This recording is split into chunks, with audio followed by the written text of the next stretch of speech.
Hello, everyone. Additive, thank you, Lisa. As an additive for Yeski Buoy clients is, regardless of where you are emotionally, a kind of mindfulness practice like you're going to experience in this meditation, everyone can benefit from this. Everyone can benefit from the kind of experience that we're about to go through. So a couple of comments, and Jane may address some of this. You know, when we talk about meditation, very simply, and you've probably heard expressions like this before, we're talking about being more in the present moment and finding a place of, Lisa used the term quiet, mental and emotional stability, especially around those things we can't control, especially around those things we can't control. So whether you are struggling or not struggling mentally or emotionally, the beautiful thing about meditation and mindfulness practice, it lets you to connect in a deep way to what we call your innate wisdom and strength. And just like I said that, you know, the coronavirus is impacting everyone, that's the power of meditation also. Meditation and a mindfulness practice, everyone has the ability to experience the profound resource of meditation. And that profound resource is yourself. That's the beautiful thing. The resource is yourself, and it's accessible to you in any moment, to really, in any kind of challenge, in any circumstance you're facing. So anyway, just want to set that up a little bit on why we want to offer this, a privilege to offer this to Yeski Buoy clients. And with that, I'll turn it over to Jane. Hi, so good to be here with all of you. And how I'm going to frame what's going on for all of us is that this is a shock event. Trauma is called any overwhelming life event. Well, if there ever were one, I think this qualifies for that. And it may be that at times you're quite peaceful and that you are feeling pretty relaxed and ensconced in your home and not feeling much. But then you may watch a bit of news and just get a wave of trauma, of nervous system activation go through your body. And this is pretty normal. But also, trauma is an unusual event in that it alters our nervous system. So you can think, for example, well, this isn't affecting me much. And then you'll watch one news show and you'll be in tears. This also is very normal for the nervous system. Our nervous system is kind of like an antenna. And so now our very sensitive beingness is feeling all the nervous system activation of the entire world. And without any sort of grounding or any sort of practice, your nervous system can get totally dysregulated. And the nervous system controls every organ of the body and every system of the body. So a dysregulated nervous system can affect your entire rhythm in life. It can make you not be able to eat, not be able to sleep, have a hard time concentrating, have a hard time just leading your normal life, because your nervous system, again, is the basis for every system in your body. So that's kind of the bad news. Now, the good news is it's pretty easy to regulate your nervous system if you know what to do. You can't think your way out of a nervous system activation. You can't just say to yourself, oh, calm down. But you can start breathing from your belly and kick in your parasympathetic nervous system. And it's pretty immediate. Once you start the belly breathing, you shift out of sympathetic nervous system, which is the activated nervous system, and you go into that nice wave. So an activated nervous system has spikes and valleys. So people can experience activation of nervousness and then depression or lethargy. I found myself one day here, it was snowing, and on top of being cooped up in the house, just feeling this heaviness. And it was hard to move out of it because each of us, we're all interconnected and we can feel everybody else's feelings. So I also wanted to give you an example of how tricky a nervous system can be. So a good friend of mine, I'll call her Mary, she was an administrative assistant in her 40s, very can-do kind of person, able to juggle many things. And she grew up in a ranch in Western Colorado, which was pretty, kind of tough, wearing jeans and cowboy boots. And She had a bunch of brothers and she was out there herding cows and, really prided herself in her ability to be strong and tough. So she also grew up with some abuse and some violence in her family and just kind of a rough and tumble environment. But she brought that into her work as this can-do person. Well, she was driving down the street one day and a person ran a red light and rear-ended her. And you would consider it, I'd say, a mild fender bender. But that was the straw that broke the camel's back for her. She went into a complete nervous system activation where she was non-functional. In fact, she's never been able to have a full-time job again. It literally fried her nervous system so that the myelin sheath around her nerves was on fire. For weeks, all she could do was go into a bath of ice just to try to cool it down. And she came out of it, but her nervous system has never been the same. Any sort of loud noise, she can't be in crowds, she can't be in places where there are perfumes. Her nervous system now is different. And this event is going to change our nervous systems. What I noticed from being a psychotherapist for 30 years was after 9/11, people changed. In psychotherapy, it went from the predominant mental disorder, it's kind of a terrible word to use, but I'd say neurosis, whatever, was depression. After 9/11, it was anxiety, and it's never changed. Our collective nervous system is now more anxious than it was pre-9/11. And so we also want to look at really how we can resource ourselves after this event. Our nervous system is truly in shock.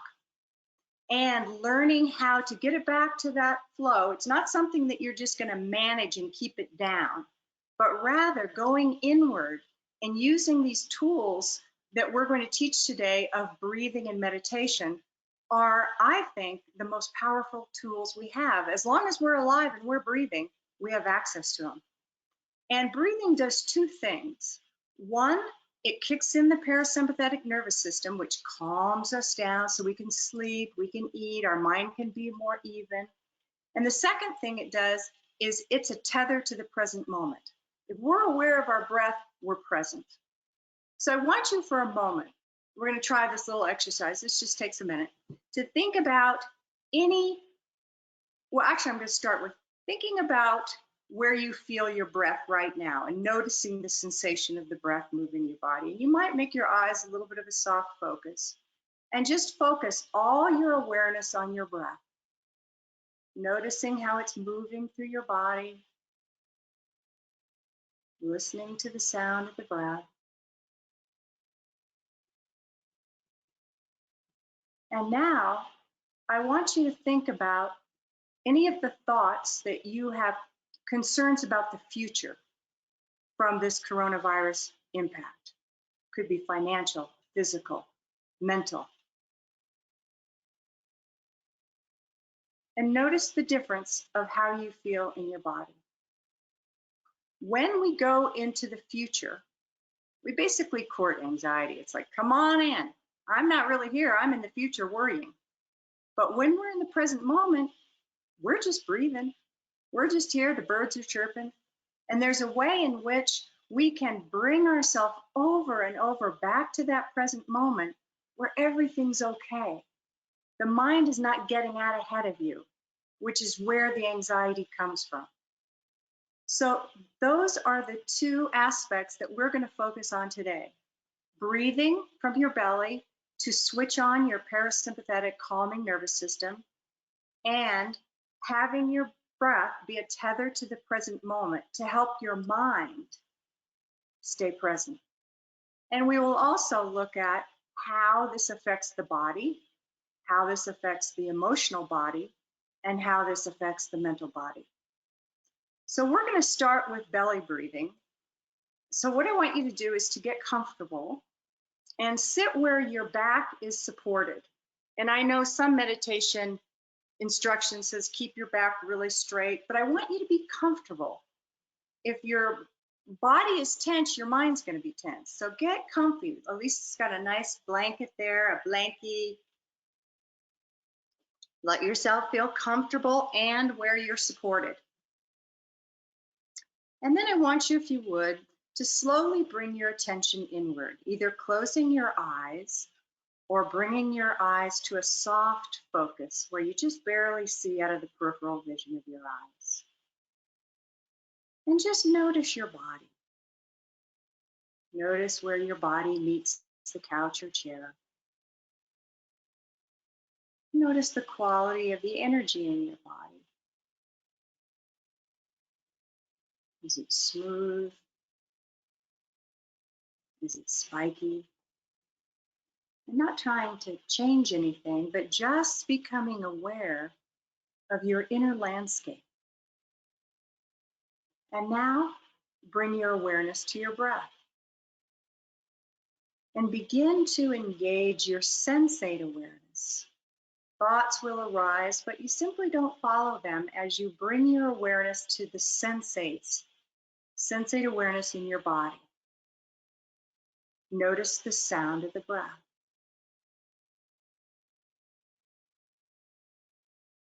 Notice the air at your nostrils, the coolness of the inhale and the warmth of the exhale. Notice the rise and fall of your belly. Feel the breath moving through your body.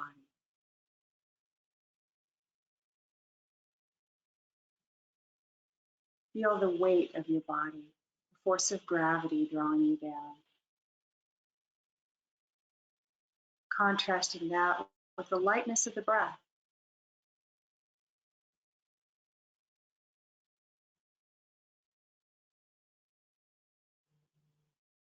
And imagine, if you would, that you have a balloon in your belly. If you put one hand on your belly, you can feel the balloon filling up on the inhale and emptying out and retracting on the exhale. Feel the warmth and the weight of your hand.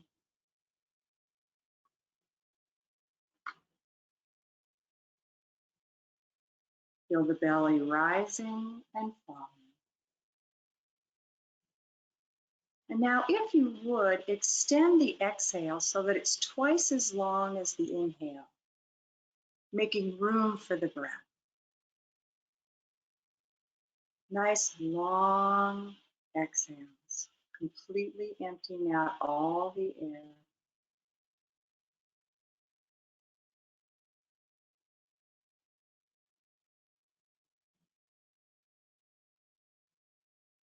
And now feel your back puff out against the couch or chair as you inhale.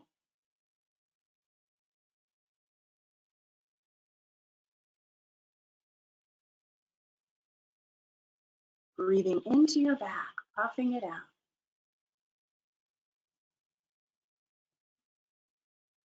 Feel your rib cage expand sideways as you breathe sideways.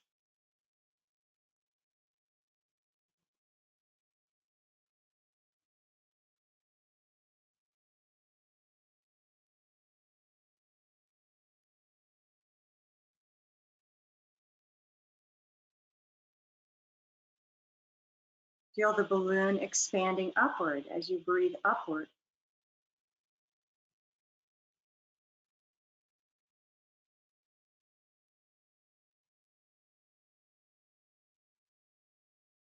And of course, breathing forward. So you're breathing in all directions, except down. Now I want you to breathe down into your pelvic floor, through the soles of your feet, as if you could sprout roots that extend down into the ground, like a lightning rod, which grounds all that electromagnetic energy. So feel those roots extending down through the crust of the earth, into the soil, sensing into the moisture in the soil.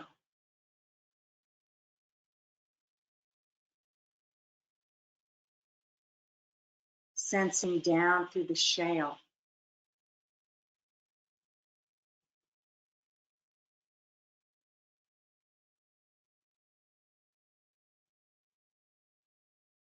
Down into the rock.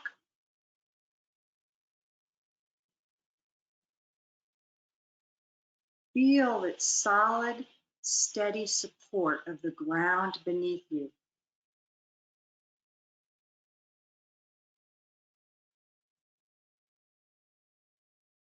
Feel yourself sense into and sync yourself with the earth. The earth that's slow, that neutralizes any trauma energy,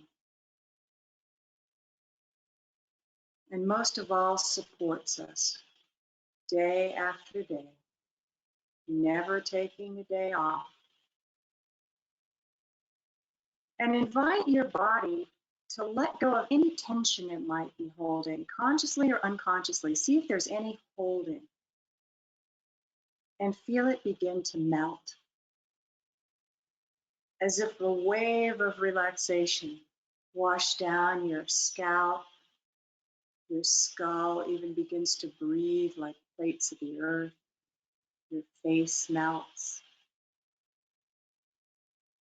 Your shoulders drop. You feel a wave of relaxation washing down from the base of your skull all the way to your tailbone, washing away any tension. Down from your throat, front body, all the way to the pelvis. Down your legs, and releasing any tightness, any nervous system energy into the ground, neutralizing it.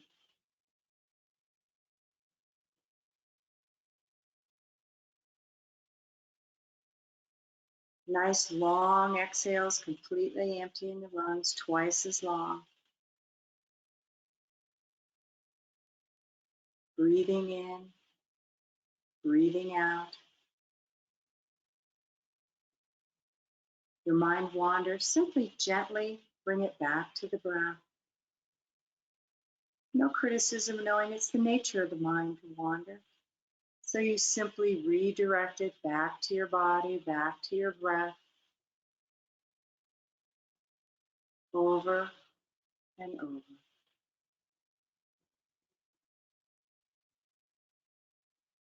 Now I want you, if you would, to bring your fingertips underneath your rib cage, as if you could dig underneath your rib cage. And what we're going to do is you're going to feel the diaphragm there. It's like a rubber band at the base of your rib cage, and it can get very tight. It's the breathing muscle. And so to feel it even a little more poignantly, you can even bend over. Sometimes this makes you feel a little nauseous. And just feel deep into that and massage it a little. Just massage that diaphragm, get it to loosen up. Give it a little TLC. This breathing muscle that helps us so much. And a lot of times people will do aerobic exercise like running or swimming or hiking to loosen up the diaphragm. But anytime you want to, you can simply massage it. And now consciously breathe into and see if it feels a little looser. Nice. So now I want you to imagine your whole torso like a pitcher of water. And as we fill up the pitcher with breath, it fills up first from the bottom, and then to the middle, and then to the top. And as we pour it out, it pours out from the top to the middle to the bottom. And so this whole torso, we're going to fill it up and empty it out with breath. And one of the ways to do that was to start with is to put your hands on your lower belly below the navel and breathe a couple breaths into the lower belly. Inhaling, puffing out, exhaling, pulling in, retracting. Inhaling, out, exhaling, pulling in. Good. And still imagine that balloon in there. It's inflating in all directions. And then we're going to build on that. We're going to inhale, and then you're going to put your hands up on your rib cage, and you're going to breathe into your rib cage, both hands on either side of your rib cage, and feel that rib cage expand. This is the middle area. Inhaling, puffing out. Exhaling, retracting in. Inhaling, puffing out. Exhaling, pulling in. And then both hands on your heart. You're going to inhale, lower, middle, and then feel the upper. Fill up with air. Emptying, upper, middle, lower. Again, filling up all the way to the upper and retracting, pouring it out. And now you can put your hands down back to your belly, and we're going to practice breathing lower, inhaling, middle, upper, releasing, upper, middle, lower. Again, inhaling, lower, middle, upper, exhaling, upper, middle, lower. Now continue, but find your own breathing rhythm and let go of any efforting. You've showed your body what to do, and it knows what to do now. So just practice filling up your entire torso from the bottom up and emptying it from the top down. Using your breath and your senses to keep you present.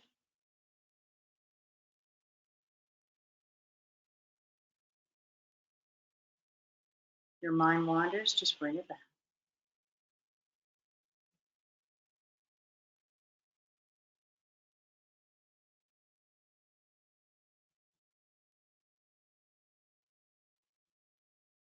And if you can breathe in through your nose and out through your nose, that's great. If you have a deviated septum or something like that, feel free to exhale through your mouth.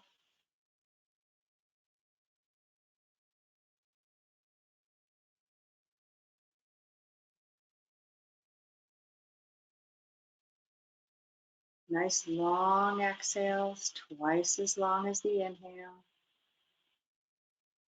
Completely emptying.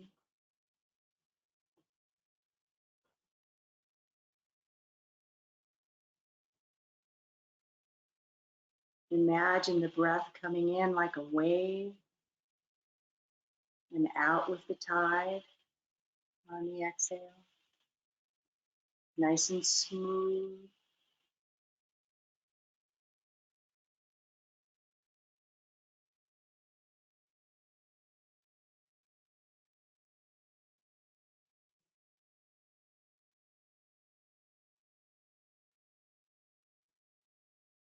Now let yourself linger in the pause in between the inhale and the exhale. Just linger there for a moment or two, extending.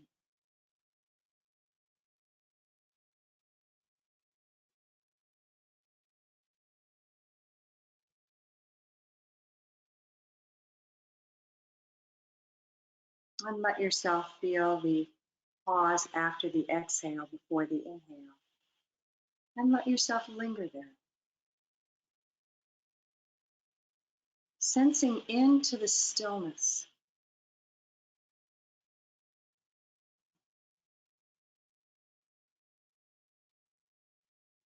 Within the movement of the breath, there's this beautiful stillness.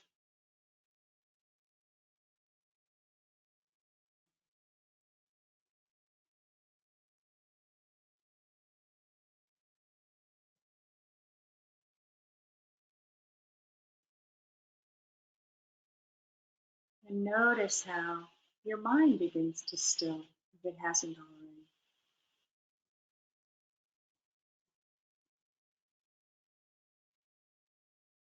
Stilling the body facilitates a stillness in the mind.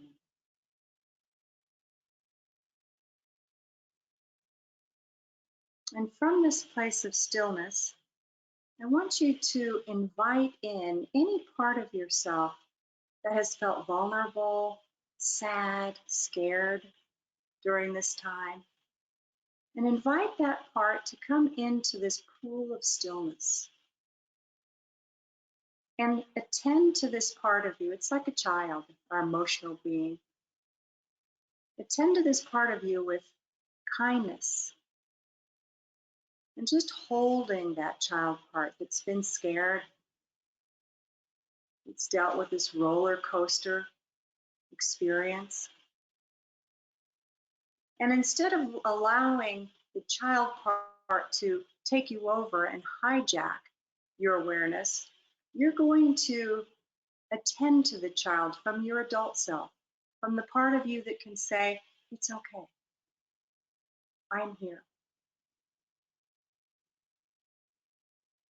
And allow the emotions that show up our body, that take place in our body, to move with the breath, to massage them. With trauma, we can go into a holding pattern and hold our breath. There's a freeze response. So this is melting it with kindness, not ignoring your emotions, not shoving them down or feeling that they're less than, but honoring them, tending them with unconditional love and support.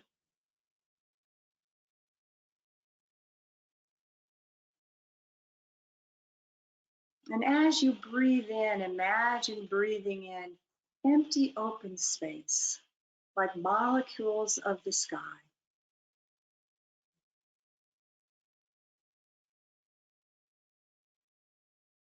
Giving your emotions space to move. Giving your body space to breathe.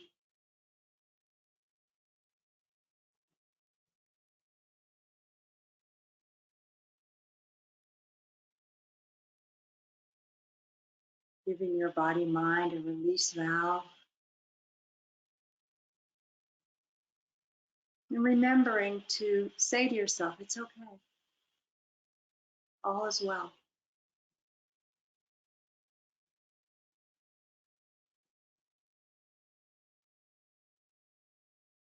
And imagine that your mind is like a zoom lens on a camera. And your mind can zoom in on a particular thought or feeling into the foreground. Or it can pull back into that wide angle lens where there's more space and everything in the foreground is smaller. And you're not unaware of the foreground, but you're just seeing it through the perspective of this wide open, wide angle lens.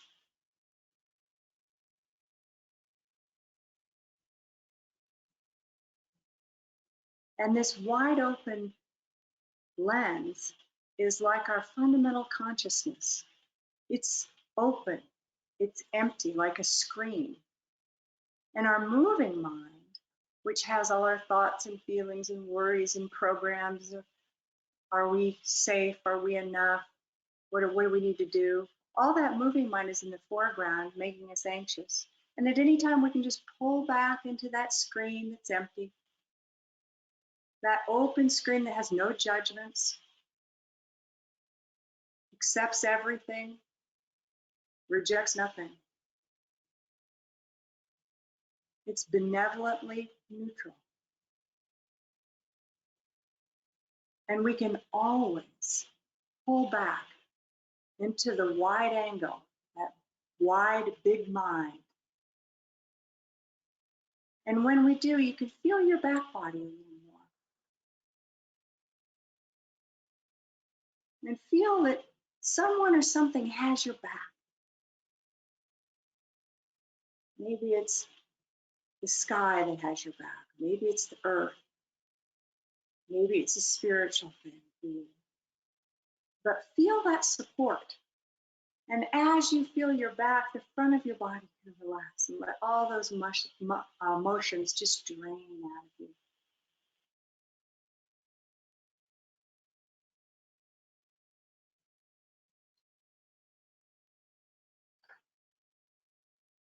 And feel that sky mind wide open, always there for you.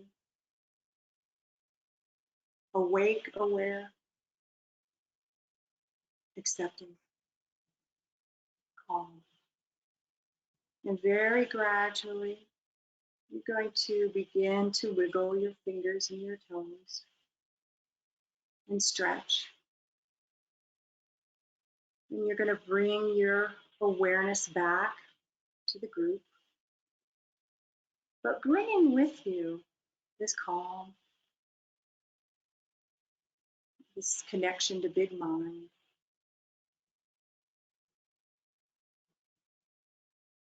And gradually, when you're ready, you can open your eyes.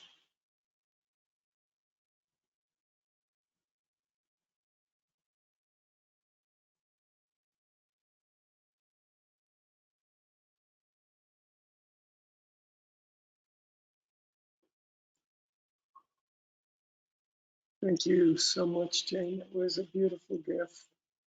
You know, we're going to open it up if anyone has any questions or comments. I'm not sure I can see it, but either Lauren or Dave, maybe you'll, but I have a couple of questions for you real quick. One is, you mentioned the exhale being longer than you know, most people I think of taking more breath. Can you say a little bit more about the importance of the exhale? Yes. So it's counterintuitive, but when we want more breath, we need to empty out our lungs to make room for more breath to come in. And so if you notice, if you ever anybody have a panic attack, they'll say breathe into a bag, because they're trying to get them to exhale, to blow up that bag so that there's more room. So, you know, one metaphor is, you know, if you're pouring tea into a cup and you keep pouring and pouring, there's nowhere for it to go. You have to empty. So that emptying out is what allows deeper breathing. Great. Another question I had, again, if you have any questions, throw them out there, and Dave or Lauren field them and see. We'll answer them, or Jane will answer them. Not everyone has the gift of having Jane Cunningham, 20 I do, for a guided meditation. And so there was a lot you shared. Yeah. Can you talk about just the power, the simplicity of the belly breathing, and also the difference between the belly breathing and when you went to the full body? What's sort of the difference there and the benefit? Yeah. Well, first of all, you always have your breath. And so the bottom line of meditation is follow your breath. Just have your mind follow your breath. That's, you know, the most basic and the most important, really. As long as you're alive, you're going to have your breath. So you just have that as a tether to the present moment. Belly breathing, when you're breathing into the lower belly, it turns on the parasympathetic nervous system. When you start breathing into the mid and the upper, it's awakening. And so the full body breath, or a three-part breath, calms and awakens. I mean, if you belly breathed all day, you'd probably just be nodding out. You know? So you want to relax your body, but you also want to activate it. So, and the reason I asked that question, it doesn't have to be complicated for people. No. Literally taking a few minutes, breathing into the belly. You go, Elisa, yeah. No, can you hear me? The technology is eluding me. I can see you. You look beautiful, and et cetera. But I do have a question. Jane, you shared something with the FBLUI staff and others the other day, and just like the simplest way to remind ourselves to do this, not this half-hour long belly breathing, but to be present and to breathe. And you have a method that you use that's really simple, and I would love to hear you just share. Like, everyone should remind themselves. Yes. So ways to remind yourself: put a little sticky on your computer that says breathe. Set your watch to go off every couple hours or so, and just take literally 1 minute to breathe, 30 seconds to breathe. It becomes a habit. And, you know, like anything, once you get a habit going, then you don't have to think about it. But you want to get the habit going. Another thing that it's a great tool is there are all these apps on your phone, the Calm app, Insight Timer. Those are great for meditations. You can pick if you want a 5-minute one, a 10-minute one, you know, half-hour one. But the main thing is just to practice it and to notice every emotion, every thought shows up in your body. So anytime you notice you have a cramp, tightness, any sort of restriction, you just go to that place and breathe. Got a great question here. Actually, before I get to the question, just building on what Lisa just asked, speaking about habits, that's why the SWE staff actually has taken on the habit of taking a break, as Lisa mentioned. A minute, take a couple of minutes before you meet a client. Take a couple of minutes before we have an internal meeting. So that habit, that infrastructure habit, you know what? We're not going to rush. We're going to take some time before every meeting is sort of what you're talking about. Here's a great question. Do you have any technique for A, starting the day, and B, ending the day? Yeah. The absolute best times to meditate are starting your day when you're fresh and ending the day, because you go into sleep that way and you calm your nervous system so you can sleep better. I think it's kind of like any sort of exercise. If you like it, you'll do it. So what I do is I make a wonderful cup of tea. And I sit with my cup of tea in the morning, sometimes in bed, sometimes in a chair, and I just sip my tea and begin meditating. And as I get more into the meditation, I drink a little less tea. But it makes it just a simple little thing that I look forward to. You know, we want to make it something that makes us feel good versus, oh my God, I used to go to these meditation retreats and they would like make me keep my back straight. It would take me. Right. No, see, Jane, I'm sorry to interrupt you, but this is the thing. Is like people, I think, I have taught this for many years. I think a lot of people think meditation, there's a box around it. Here's how it's supposed to be done. I'm listening going, oh, you can drink tea while you're meditating? Who knew? Mind blown. It's like you can do anything you want. It's just breathing and being centered, right? And you know what one of the best meditations is? Sitting with your cat or dog. I mean, they know how to breathe. They don't have the mental mishigas that we do that interrupts their breathing. And you can just feel your pet on your belly, sitting on your lap or next to you, breathing. That's a great meditation.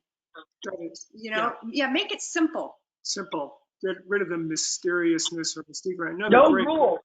No rules. No rules. The only rule is no rules. Yeah, we got great questions coming in. Love this. We talk about this all the time. Do you include a gratitude practice either as part of your meditation or as a separate practice? Wow. Well, we could both speak about. Yeah. Gratitude practice is great. I mean, everyone talks about how gratitude changes your energy and opens your heart. And that's where everything is, you know, in the heart. You want to relax the body to open the heart. But yeah, gratitude is fabulous. One of the most dramatic experiences I had in my life is when for about 30 straight days, I made sure I went to bed. But that before I went to bed, I took a few moments to just express a series of gratitudes just on what I experienced today. It could be as simple as, oh, it was sunny today. I'm grateful for that. Or anyway, you can pick whatever. It didn't have to be great. It is, I don't want to exaggerate here, but it is profound. It can be life-changing. So whoever asked the gratitude question, whether you embed it in your meditations or as a separate practice, the benefits are extraordinary. Yeah, and I forgot to go to the nighttime before you go to bed. Gratitude is one of the best practices before you go to bed. And we used to do it as a couple, that we would list 3 things that we were grateful for and we'd say it out loud to each other. But you can also just, you know, feel it inside or express it however you do. But before you go to bed, that's a great one to do. Gratitude changes everything, changes not only your mind, but you can feel it in your body. So if you can, even if you're having a struggle, and actually move to gratitude and experience those things, it can be a way to almost force yourself into a place of peace and calm. almost like fooling your body a little bit. I'm so glad you asked that question. Great question.